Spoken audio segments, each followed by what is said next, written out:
Você está assistindo o Planeta Economia, com Reinaldo Caféu.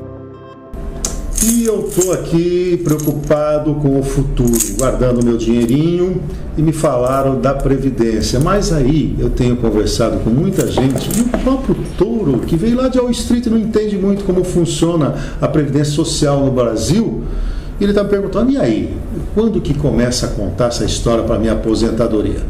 Eu vou falar então para você de Previdência, para você e para o Touro. Aguarda só um instante. Rui Rocha Assessoria, IT, Instituição Toledo de Ensino, Câmbio Bauru, Novo Termas de Piratininga, Tilibra.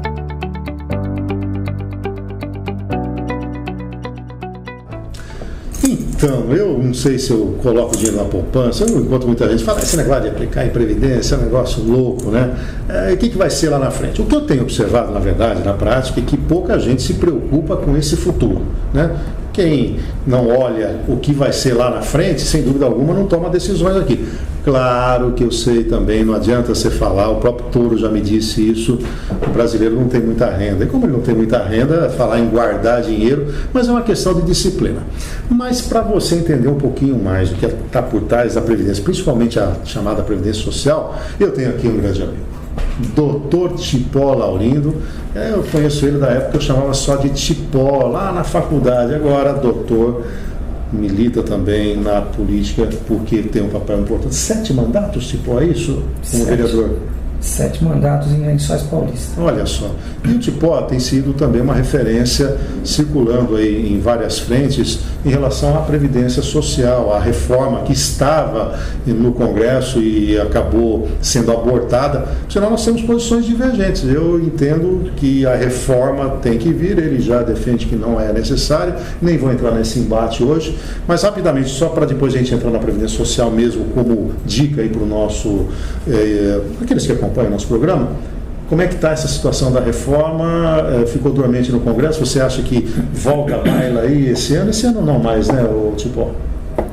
Bom, Caféu, é um prazer mais uma vez aí estar falando com você, né? Já nos conhecemos desde a época da Faculdade de Economia, você deu aula para mim em 1986. Não conta a minha idade. Eu tinha 10 anos na época. Depois eu fui fazer Faculdade de Direito, aí fui fazer mestrado na PUC, e hoje tenho 7 mandatos como vereador em Lençóis e nós temos escritórios aqui em Bauru, na região já há muitos anos. Trabalhando sempre na Previdência, né? A maior parte do nosso trabalho é na área previdenciária. Como eu ocupo um cargo na UAB em São Paulo de vice-presidente da Comissão de Direito Previdenciário. Fui presidente 6 anos, agora sou vice para oxigenar um pouco a comissão e nós temos realmente viajado muito. Eu cheguei a fazer mais de 50 palestras, se eu não estiver enganado, justamente falando sobre a reforma da Previdência. Não é que eu seja contrário, na realidade eu sou contrário à reforma, Café, da forma como ela está posta. Então nós bateu aqui. Eu também não concordo com vários pontos que estão lá, mas então a essência do buraco que está ali, você entende. Então a OAB, estou mais aliviado agora. Viu? Quando nós tivemos a proposta de emenda constitucional, então abriu-se o prazo lá no Congresso para que se apresentassem as emendas. E a OAB, através dela e mais 180 entidades que defendem aposentados no Brasil, apresentaram uma proposta de reforma da Previdência alternativa. E foi subscrita por um deputado federal. Então, quando da votação dos destaques, os deputados da base do governo, eles não aproveitaram uma linha das ideias da OAB, nenhuma palavra. Simplesmente ignoraram. Então, a OAB não pode ser a favor de algo que ela não teve o mínimo do mínimo de participação, de debate. Realmente foi uma coisa toda atropelada, o governo queria aprovar de qualquer forma, do jeito dele. Por isso que da forma como está, nós somos contrários. Ela está lá na Câmara, Café, ela está, como eles dizem lá os deputados, eu tenho muito contato com alguns federais, ela está em cima do telhado agora de novo. Está lá. O próximo presidente, eu não tenho dúvida nenhuma que ou ele tira ela do telhado e pede para os deputados votarem, ou ele manda uma nova proposta. E então eu acredito que esse assunto, como você sabe, como eu sei, precisa realmente ser debatido, mas debatido de verdade, sim, claro, com seriedade, com técnicos, com pessoas que entendam de previdência, para provar, primeiro, que a previdência não tem rombo. A previdência social, quando eu falo isso, eu estou dizendo INSS. Esse não tem rombo. O que tem rombo são sistemas de previdência de vários estados. E o governo coloca tudo isso numa conta única. Nós não concordamos. Nós concordamos que se reforme aquilo que está ruim hoje.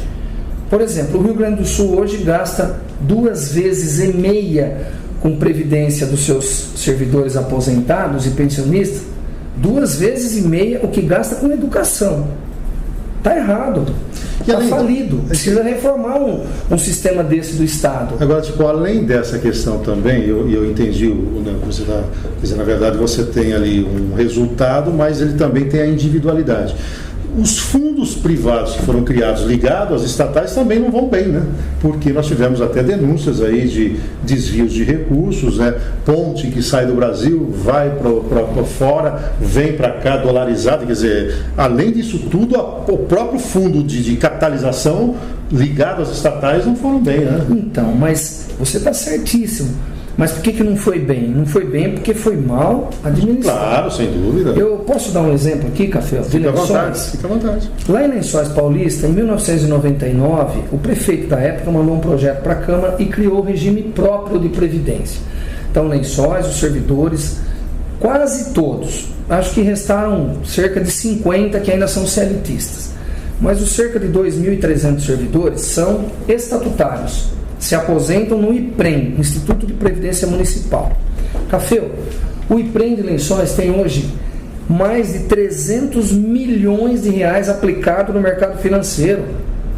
Uma cidadezinha com 2.000 servidores, significa o quê? Que eles estão cuidando com carinho, com zelo, com probidade daquilo que é deles mesmos. Que não vai espera, né? Não vai quebrar nunca. Eles nunca usaram o capital. Eles pagam as aposentadorias e pensões só com juros. E todo mês eles não tiram nada do principal e entra o aporte, que é a contribuição do servidor, entra o aporte, que é a contribuição do município. Então, vai muito bem porque se cuida muito bem. Então, onde está errado, tem que ser mexido. O INSS não está tendo problema, porque nós sabemos, foi aberta agora no final do ano passado a CPI no Senado, que chama CPI da Previdência. Sim. Os senadores apresentaram um relatório, esse relatório está no Google, é só digitar lá, relatório CPI do Senado, está lá. Foi aprovado pelos senadores, inclusive da base do governo. 500 bilhões hoje, pegando lá, as maiores empresas do Brasil, elas devem para a Previdência e o governo não se esforça para receber. Mais 500 bilhões foram tirados nos últimos 10 anos da Previdência através da DRU. Que são os 30% que sai da Seguridade Social. Que sai da Seguridade e vai para outros ministérios. Nós estamos falando de 1 trilhão.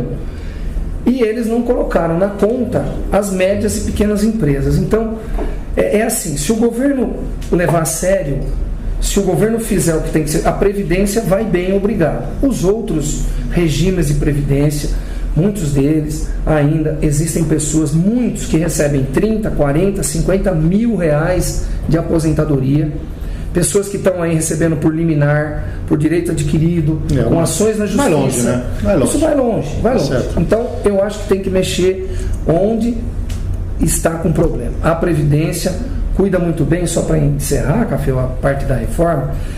Você sabe qual é a média de uma aposentadoria do INSS hoje? O valor? Deve ser perto aí um pouco mais de R$1.000. R$1.350 é a média do setor privado. Do setor privado. E vou dizer mais. E do setor público? Aí é um negócio inimaginável, porque você tem um lá que se aposenta com 3, que é um servidor da base aqui, e você tem um que se aposenta com 30, 40 lá em cima. Aí descompensa o setor. Já vi mais de R$10.000. Descompensa o setor.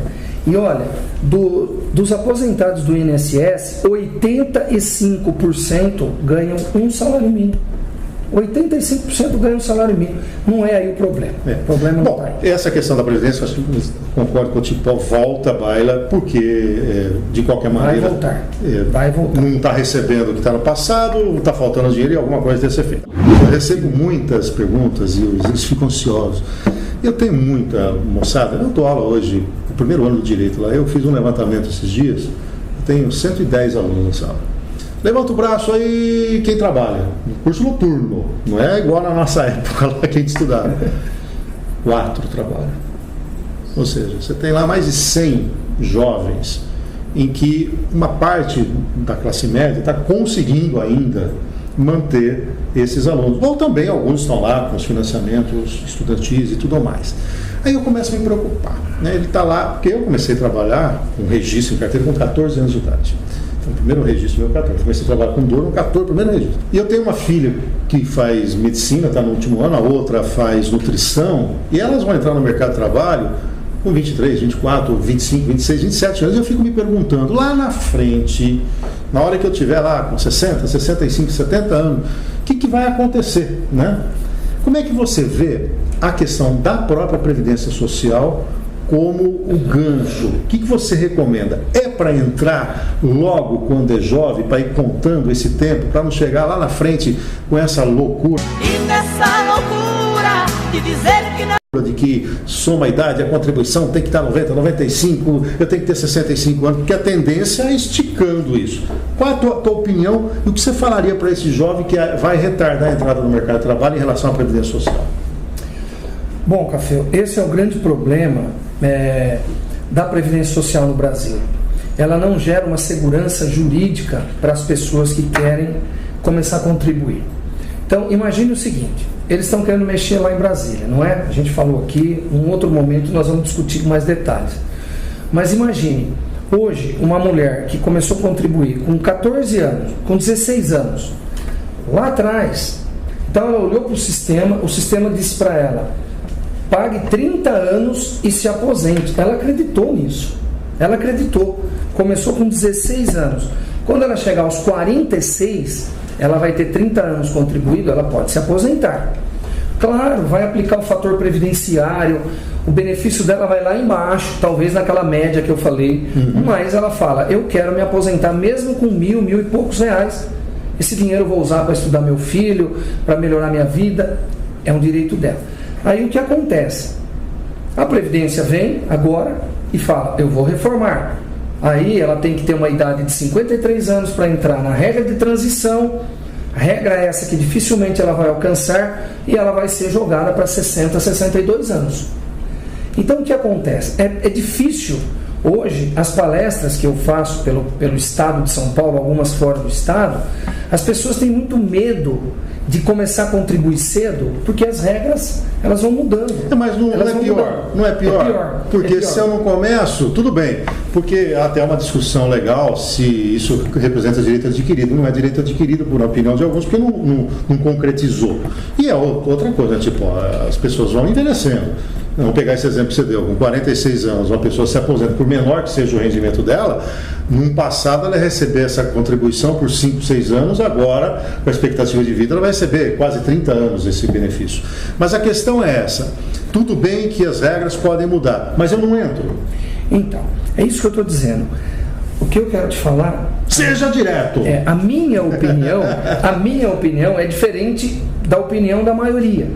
Porque quando a gente termina as palestras, a gente abre, eu dou palestra também para estudantes, para servidor público. Nós abrimos, como você também é palestrante. E muitos têm este medo, este receio.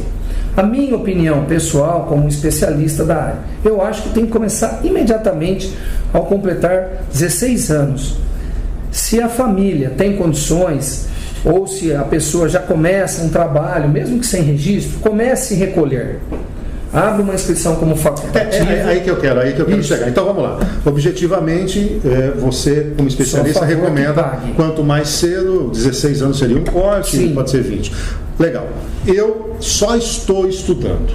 Tenho 16 anos, portanto não tenho um emprego formal. Não vou ter aquele recolhimento vindo obrigatoriamente da relação de trabalho que eu tenho com o meu patrão. O que eu posso fazer? eu abro o quê? Você estava indo nessa linha. Isso. Exatamente só para a gente dar uma pontuada. O mais correto é abrir uma inscrição como um contribuinte facultativo. Quem é o facultativo? O facultativo é aquele contribuinte que não tem vínculo com o servidor público, não tem um contrato de trabalho assinado, não é autônomo nem empresário. Ele não pode ser um contribuinte obrigatório.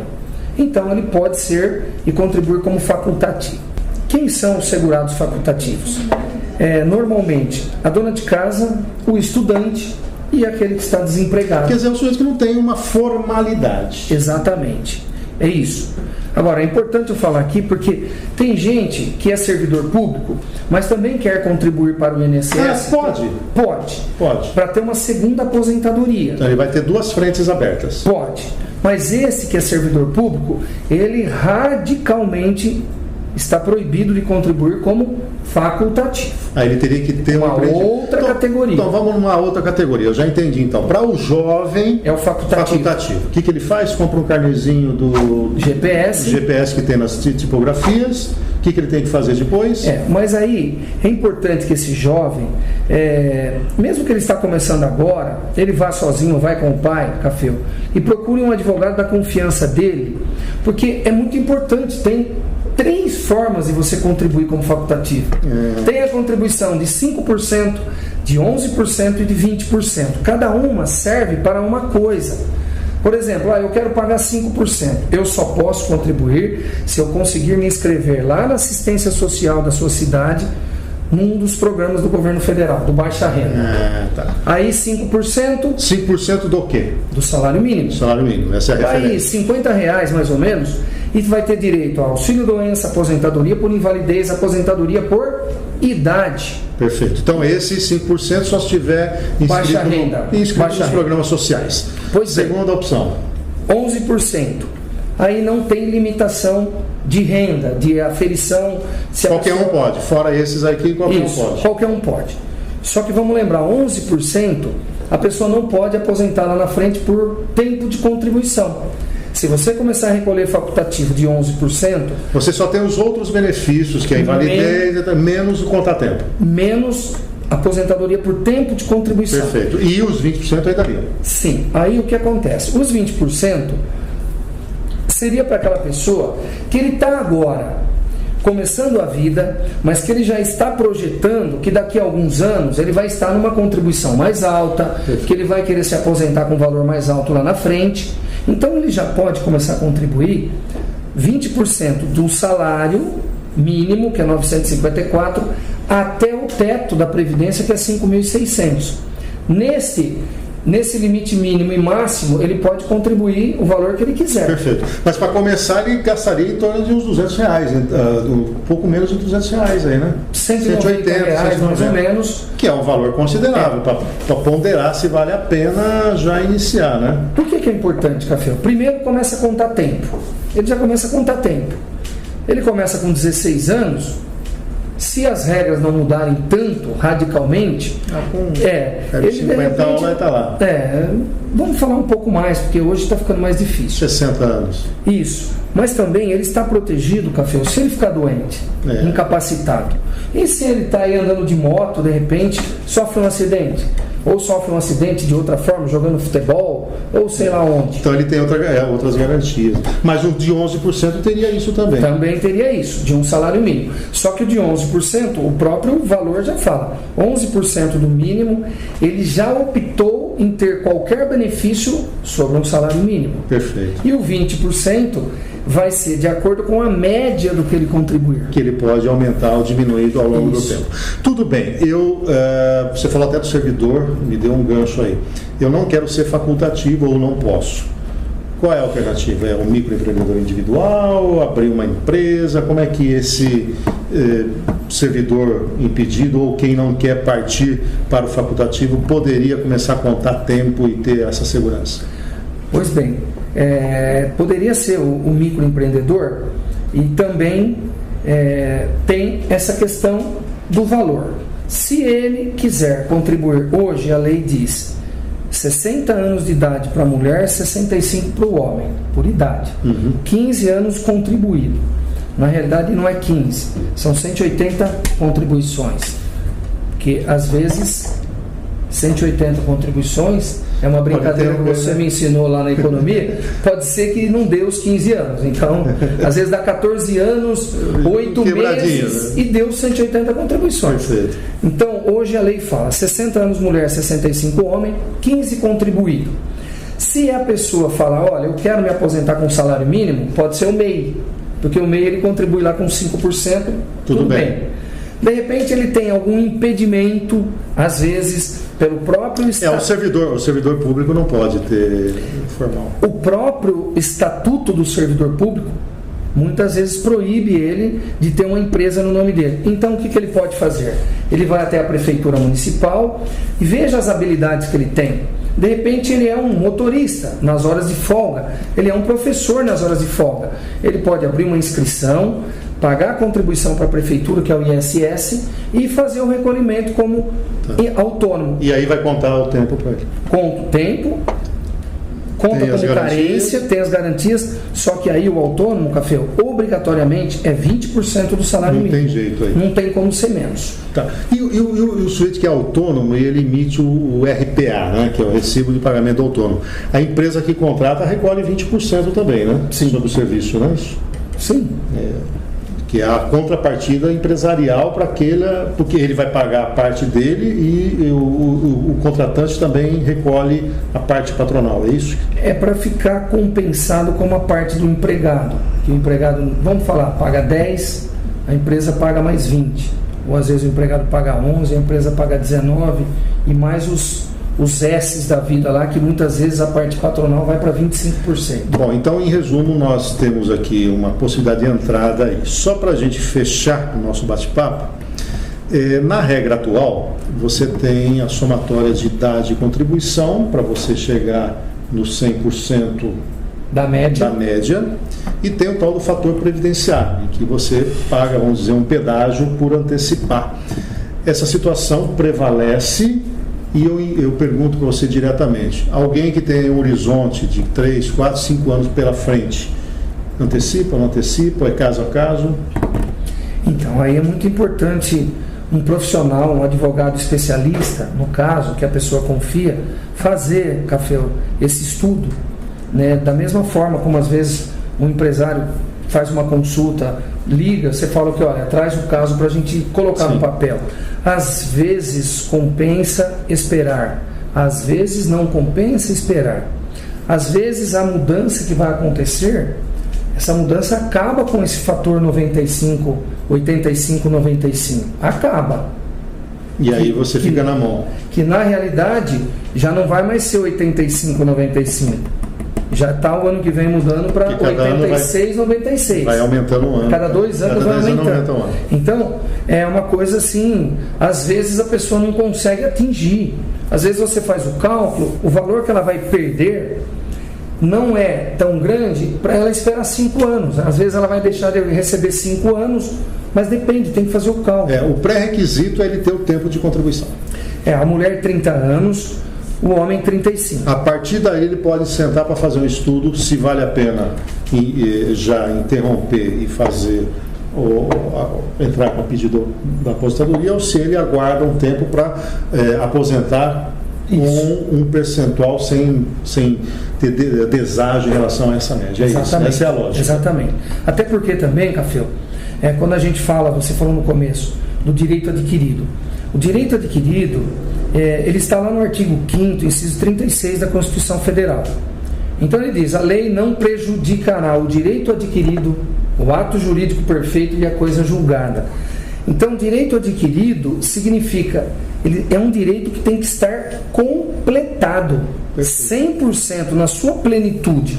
A hora que a mulher atingiu 30 e o homem atingiu 35, esses têm direito adquirido. Se eles quiserem esperar, mesmo que venha uma reforma, esta reforma não tira deles o direito de se aposentar na regra anterior à reforma. Esses têm direito adquirido. Muito bom.